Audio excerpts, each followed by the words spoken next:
off turn 4, you're in the grass. I mean, it is a driver's track. So, hands down, Carteret County. And every time we've ever been there, we won. So, then there's that. Well, that's good. All right, let's see.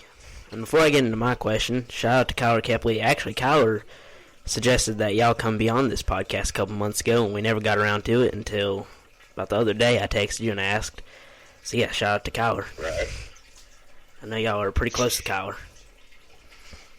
Yeah, Kyler is my nephew. I am married.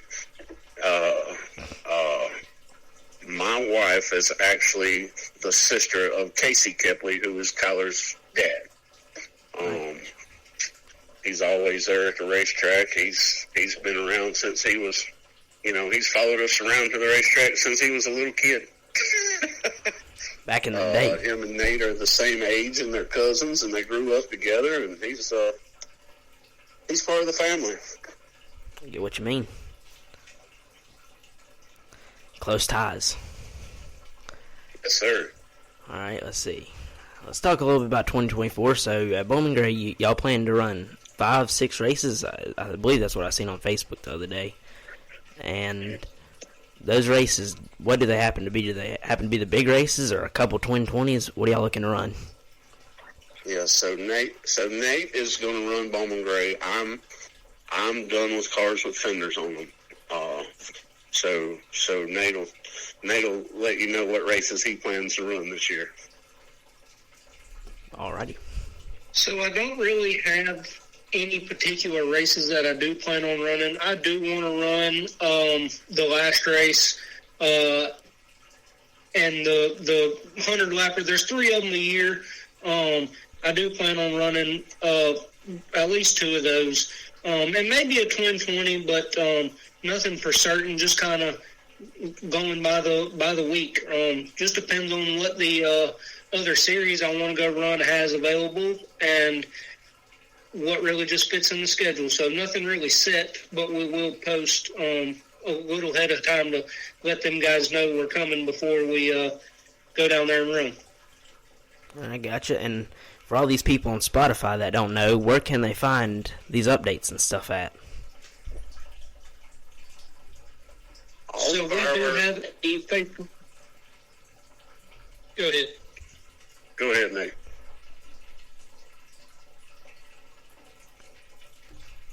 Greg Racing page on Facebook,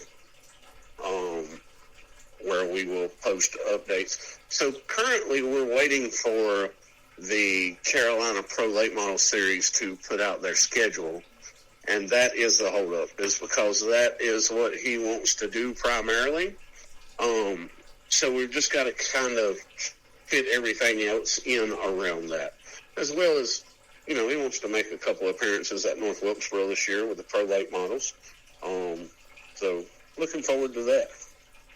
Yeah, definitely a historic track and looks fun to race on. Yeah, I got the opportunity to go last year and run the 602 mods up there, and it was fun. Now, last year they had those grip strips up there, and that was different. I've never experienced that anywhere, but this year the track is paved, so I'm really hoping there's going to be 2 decent grooves and you can really get some racing done up there. Yeah, with the modifieds, it makes it for an interesting race. And I was actually there for the 602 and Wheeling race, and it was crazy. And I was wondering, because they paused y'all's race, the 602, to start the Wheeling race, and I never understood why they did that. So I think that Wheeling, they had a TV deal where they had to start at a certain time. And I think that was the reason for stopping the race. But it was our saving grace. I mean, if they did not stop the race when they did, we were probably a 19th place car. When they stopped the race and we went in the pits, we were like, can we work on the car? And they were like, no, you can't work on the car. If you work on the car, you have to go to the rear. Well, we had just pitted before they stopped the race, and we were already in the rear, so we worked on the car. And, I mean, we were changing shocks and springs and just, we were swapping tires around because you had to run the 4 tires that were on the car, but they didn't say we couldn't move them somewhere else on the, you know what I mean? Yeah. So we had a couple of hours to sit there and play with it, and, I mean, of course, we had to start in the rear, but, we ended up 4th. So it was quite interesting. Yeah, definitely. Eventful night for sure. Absolutely. Well, the funnest part was, and so I ran 602 mods. This was my first season in the 602 mod. Never been on the racetrack with James Savali. And everybody says, oh, he this and he. Well, let me tell you, when I had to go to the rear, he had to go to the rear as well. And I followed him back up through that field until he couldn't go no more. And he don't play. That guy moved everybody he came to, and he was on a mission. Yeah, he's definitely aggressive. I know that for sure. Well, they call him the one-man Taliban, I guess. Oh man, he is something else. But he's a good guy. I mean, you know what I mean? And he don't mean nothing by it. He's just here to win, and he can't win if you're in front of him. Yeah, that's the racer's mentality right there. Yes, sir. All right, Charlie. It's been a while since you've asked the last question, so go ahead. Yeah. So, Billy, and Nate, what was exactly that Zach Orr paint scheme ordeal that happened last year? What was that all about? Are you still there, buddy? Yep. I don't really know. I really don't know. Zach would never really come to me and talk to me about it, so I have really no idea what was going on with Zach.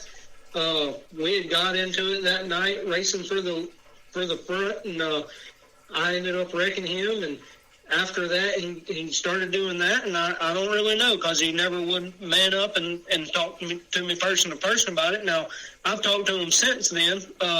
Had a pretty good time with him at Carteret, actually. But that really just never came up, and so I really don't know what his mindset was there. You know what? I do believe that me and Zach may have talked about that. And I don't whether it's true or not, but I'm pretty sure Zach Orr told me that after he tore his car up, him and Nate doing whatever they was doing out there, tearing up race cars, somebody offered to do his vinyl for free if he would do it up to look like Nate's car. So that's what he told me.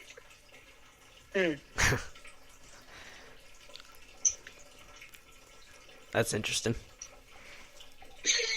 I don't know who that somebody was, but that's what I heard. But that's what he told me. Well, learned something new today, didn't we, Mr. Warren? Yes. All right. Well, I'm doing this a little early, but I want to go ahead and put this out here before I forget. So, I'm pretty sure, Billy, you and Nate probably know about Charlie Warren Network, correct? On YouTube? Absolutely. Yeah, so yes, sir. We usually promote our channels at about the halfway point, but I'm going to do this a little early. So my channel is SNR on YouTube, Saturday Night Racing, and I film full-length Bowman Gray Stadium videos and upload them. Kind of like Flow Racing, except it's the free part, and it's one camera angle and no commentary, so you ain't got to listen to Mr. Dillner go on and on and on.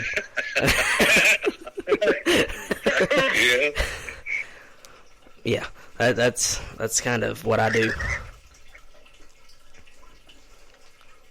Don't have to listen. Absolutely. Well, Don't have to listen to Dillner talk about donuts the whole event. Hey, the donuts people, they spend a lot of money over there too. They need some advertising. As a matter of fact, one of my guys is trying to get the donut sponsor on their car now.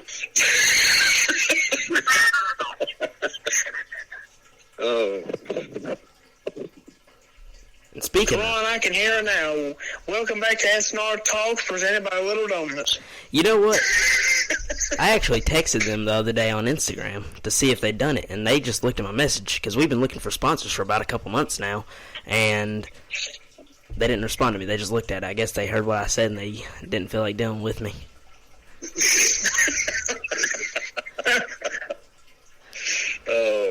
So I guess that's the conclusion. You're hurting their biggest customer, Karan. Well, it kind of gets old hearing about Little Donuts, the whole Bowman Gray event.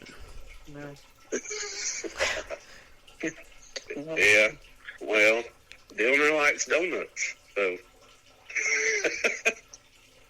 I'm sure he's getting a kickback there somehow. Probably is.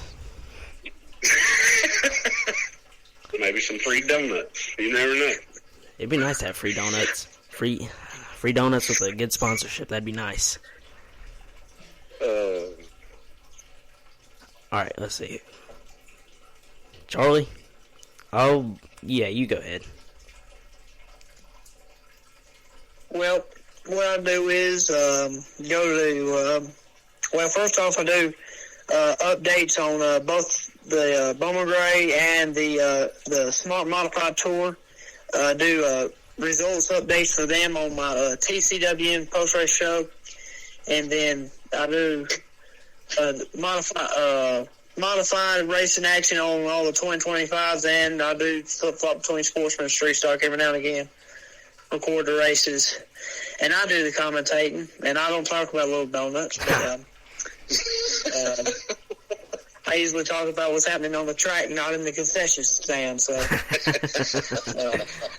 try my best. Yeah, I've seen some of those videos. I've watched a few of them. I appreciate it. I have. So, yeah, I'm very familiar with your channel. I appreciate it. Yes, sir. And, by the way, TCWN is looking for sponsorships. Is that correct, Mr. Warren? Yeah, I guess you could say that. Yeah. Any businesses out there looking to sponsor us, contact me at Saturday Night Racing on Instagram or allthingsSNR@gmail.com. Put the little plug in there. Alright. Let's see. Whose question is it? Charlie, I'll let you go ahead.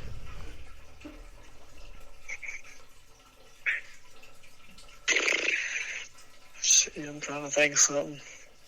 You go ahead, Karan. I'm going to think of something right quick. Alright, so Nate, I'll let you start off and then I'll ask Billy the same question. So this is what I call the off-the-wall question, which has something similar to do with racing, I guess you could say, and then a little bit of not. So Nate, does racing affect how you drive on the main roads in a regular car? It really doesn't. I really... It only on Saturday mornings. So at the stadium, when we go to race, we practice from 8 to 12 in the morning, and then we're done until about 3 o'clock, 4 o'clock in the afternoons. So anytime after that, we'll give me a little frisky going down the road, getting that itch, but that's about it. I do remember that when I got my driver's license, while I was doing my road test with my driver, you have to go out and drive with the instructor for so long. Yeah. He refused to do it with me on Saturdays, so we did have to do that on the weekdays. Yeah. All right, now, Billy, does it affect how you drive? Do you abide by the main rules?